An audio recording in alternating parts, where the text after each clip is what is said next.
What's going on, everyone, and welcome to this week's review.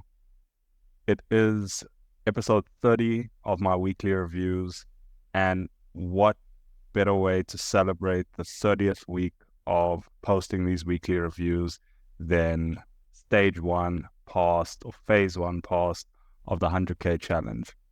The boy has officially done it. It's been a grueling, I think, 7 weeks now. Having started at the 1st of September, 10% profit target. You can see about 5.6% this week. And yeah, geez, I think since moving my risk up to 1%, it was always a matter of, 2 or 3 trades, given my average risk to reward before getting this. And it's like I'd been telling myself, just don't fuck it up, don't fuck it up. And it's like, I'm so glad like I didn't. And it finally came through this week. I mean, I only took one position this week. The two positions that I was still holding last week ended up playing out this week. One was a break even. And then the second I closed manually, as well as in the third position was a manual close because I'd already achieved the profit target. Shit. Let's go. Look, job's not done. It's only phase one, but this is the first, phase of an evaluation that I've passed in the 7 years that I've been trading. And it's just crazy how when you set such a strong intention that's supported by just a clarity in your process and vision, as well as action, as well as, the things I say every week when I come on here. Consistency is a choice you make when you start doing the things you should be doing day in, day out, and being consistent in those things. It's crazy what can begin to come together. So, while this isn't end, while this isn't, a withdrawal, while it isn't, the evaluation passed and now I've got the account, this is part of the process that leads to that. So a milestone to be achieved, or a milestone to be celebrated nonetheless. So yeah, feeling super proud, feeling super amped. This was on Thursday, so just took the Friday off. And yeah, it's just so keen to get into phase two coming up this week. It's a 5% profit target, but I mean, the risk management goes back down to 0.5%, given now that we're at that break even on our equity. And nothing really changes, which is, the cool part in a sense.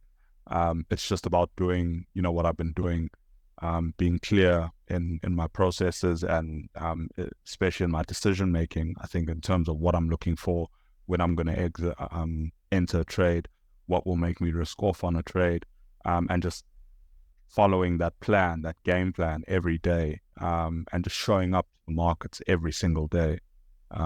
There's this really good flow that I feel, I'm in, and now's the time, I guess, just to dial into that and just keep it going.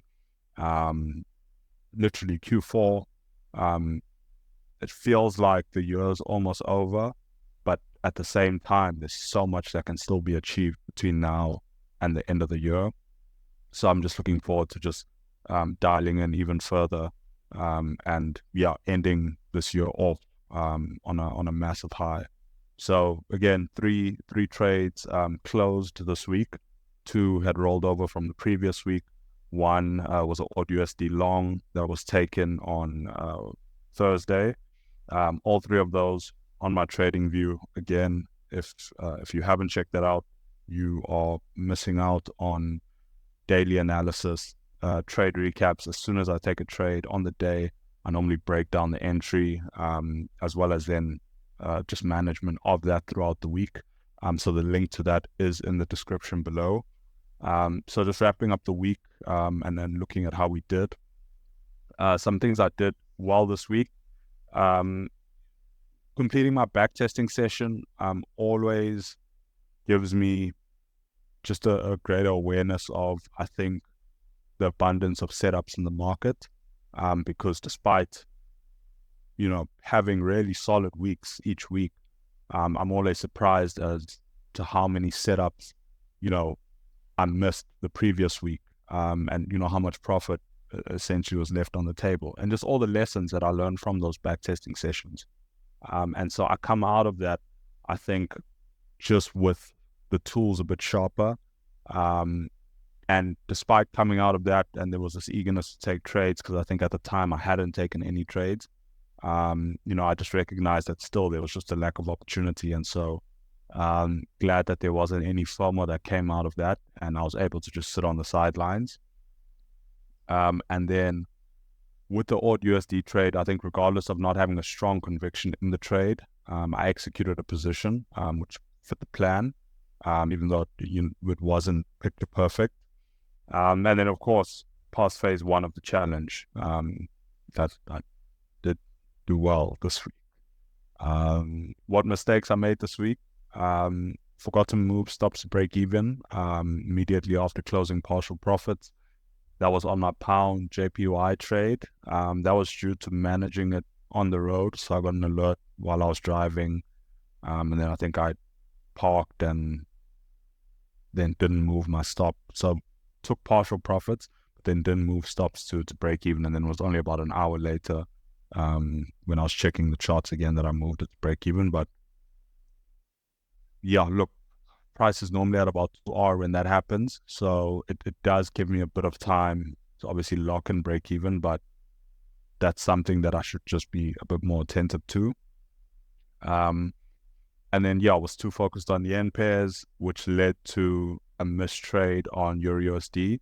And again, just going back to the theme of abundance in the market, closed, $5,600 this week. There was still money left on the table. And so there's potential to capitalize on even more than, what this was this week, even though it was a really, really good week. So there was a mistrade on Euro USD amongst others. And so, what did I learn from the things I did well and the mistakes I made? Something that I'm picking up is that I know when I'm distracted and not in a focused state to capitalize on all the opportunities. And something I was just asking myself at the moment is, what should I do then? And I get to that in a bit. Some other things is, so this was some insights just coming out of my backtesting session, having held pound JPY for over a week. I think I took it on Monday, the 7th of October, and closed it on Wednesday, the 16th. So well over a week. And then UJ similarly held it for about a week. And a lot of my mistrades from last week came as a result of not having risk available as per my plan, because I can only have 2 trades, or I guess 2% in this case exposed, but it's really 2 trades on, because I can't take more than 2 consecutive losses in a day. And so a long trade duration sort of limits the potential to capitalize on other opportunities in the market. And I need to consider adding, a limit to the duration of my trades if I notice a pattern of missing opportunities while holding. Or I need to consider increasing the max exposure in my risk management plan. I think I'd probably gravitate more towards the adding a limit to the duration as a sort of first measure.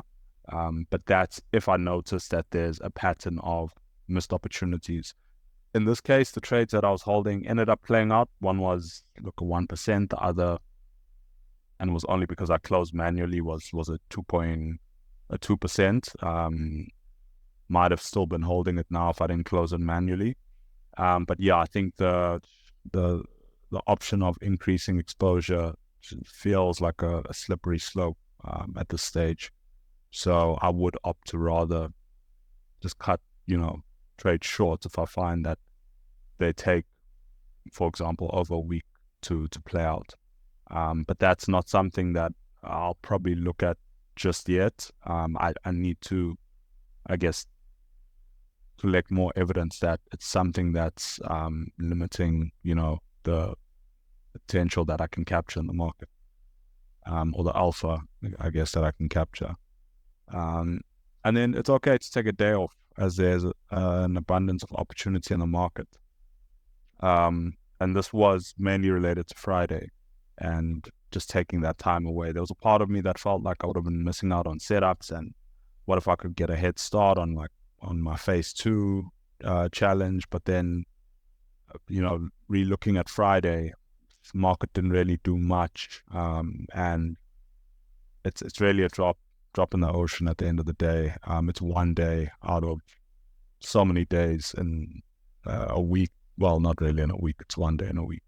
But in a month, in a quarter, in a year, whether you miss one day isn't gonna make a big difference to your bottom line, unless you're obviously consistently taking days off. So yeah, just those are some things I learned. And then what can I do better next time? And this goes back to knowing when I'm distracted and not in a focused state, because that's what led to the mistrade on EU. I realized that I should either commit to forecasting the entire session thoroughly or avoid forecasting at all and consciously choose to step away from the market. And this is if, I'm too busy with, personal trust work or, other work, or I'm in meetings. I should just recognize when I can't bring the focus that I need to my trading sessions, and rather just not split that focus, because then I'm taking away from both activities. But if I'm going to decide that I'm going to forecast, then I need to ensure that I give it the time and attention and respect that it needs. So yeah, that I think leads to the one most important thing I can work on improving this week. It's commit to a forecasting session or don't forecast entries at all. And then the one most important thing I should continue doing this week is just to keep developing that skill of trading the market messy. It's not always going to look picture perfect. And I think a lot of profit is left on the table when we are waiting for those perfect setups. But meets the plan, execute. Because over a large enough sample size, build the data to support, the execution of those trades that aren't picture perfect.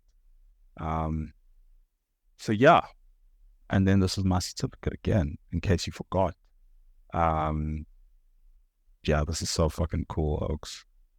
But yeah, so just come to my terminal in case you think I made that on fucking Photoshop or something. They think I've already reset it for phase 2. The equity was about 11,300 odd.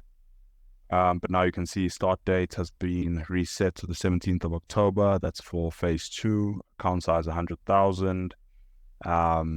Minimum 3 trading days. Profit target is now at 5%. Max loss still at 10,000. Yeah, basically clean slate, clean account. So yeah, we go again. So big week, big milestone. What a way to celebrate 30 weekly reviews. The consistency is showing. Yeah, just the work that we've been putting in is showing. And yeah, just excited to see how we perform for the rest of this week, rest of this month, rest of this quarter, and yeah, the rest of the year. So remember, guys, consistency is the choice you make when you start doing the things you should be doing day in and day out.